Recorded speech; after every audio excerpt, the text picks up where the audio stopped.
Welcome back to Gray Area. Let's talk about color.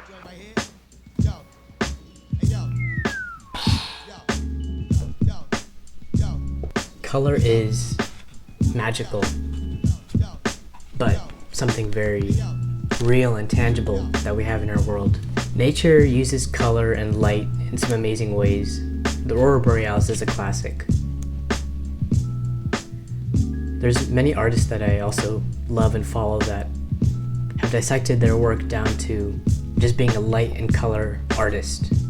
And they've created things that seem very simple but extremely extravagant in how they've executed their work. We can dissect color down to hue, saturation, and brightness. Brightness, which is light intensity, and highs and low values of light. The higher value of light would be just a pure white, and the low value of light would just be pure black.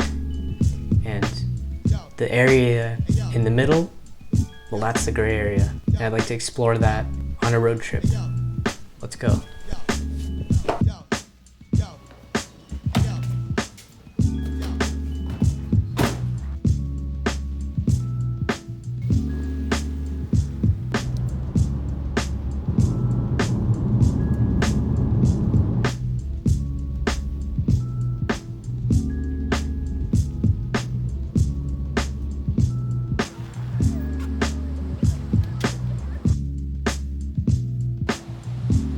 So we've reached Bodega Head here in Northern California, and I'm here to capture colors and shades of gray that I can find from nature.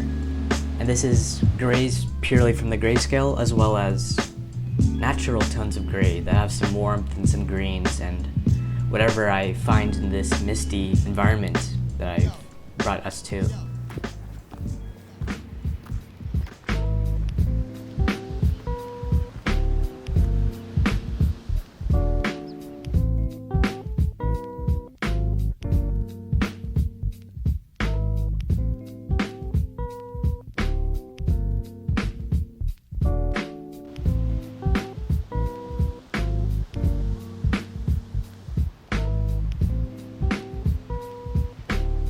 When we listen to an iconic song, we're able to whistle the tune several hours or a day even after hearing it.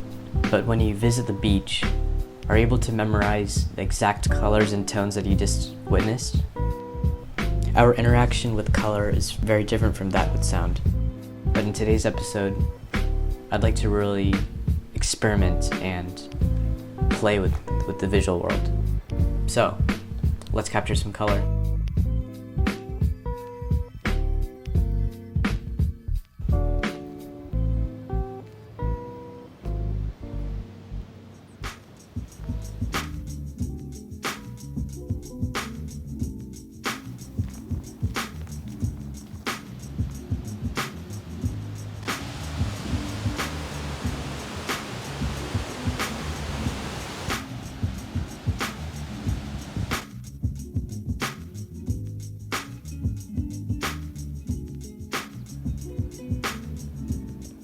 We often overlook color and the colors that we experience in different spaces and places.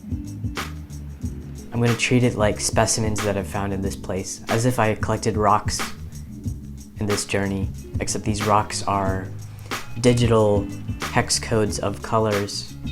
I'm going to bring them back and we're going to have some fun with that.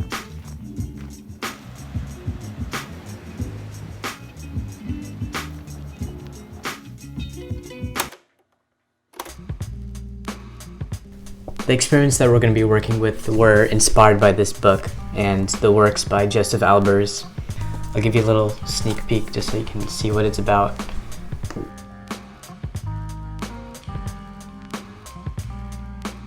Heavily recommend that book. But let's get into what we're going to be making. So let's go into the computer. Let's start by looking at our color samples that we've found during our trip and really analyze them. This first selection are a bunch of grays that we picked from the Pacific Ocean. These grays are just a little bit blue. This next batch is from the sky when the birds were flying above us. The darkest tone was picked exactly out of the bird itself. By placing the colors directly on a white background, we can really judge the color exactly as what it is. In this batch, we see colors of the sky and so some green out of the trees. These were from the deer and the brownish red shrubs in the area. These were picked out of the ground, the different sand tones and brown gray from the rocks. This is a scale I created just to show a gradient that goes from dark to light, but the left two are warm and the right two are cool. The middle two are neutral. If we were to take out all of the color and just keep the brightness value, this is the same gradient without any color. So with color and without color. This is a classic example out of Josef Albers' book. I think one of his students had come up with this perfect example. What happens to the square for me is the square on the left seems blue, almost the same exact blue as the background blue to the right side. And for me, the square on the right seems like very much a gray, but in fact, both of these squares are exactly the same tone. I'm really interested in this next series. What I've done is created 5 circles that slightly overlap each other, and the circles vary slightly in brightness. What this does for me is it makes it feel like 3-dimensional spheres that are in front of me, and they have this spatial feeling. This sense of depth gets created in front of me. In this example, I did the opposite, and what this does for me now is it gives me this same depth experience but through fog, which is what we experienced over in Bodega Bay. It makes me feel like there's a lot of space between me and these circles that are farther back, and that there's a lot of fog and water particles between us that creates this depth.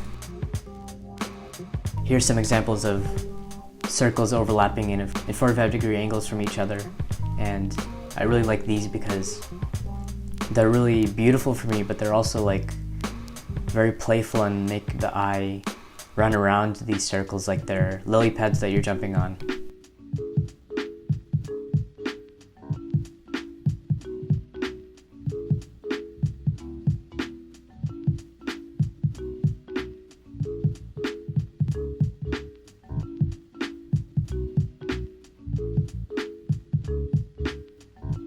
So I'll be creating a little how to do it yourself collection called Measure Twice, where I give you the measurements and you can create your own versions of this yourself on your own computer or even with paper.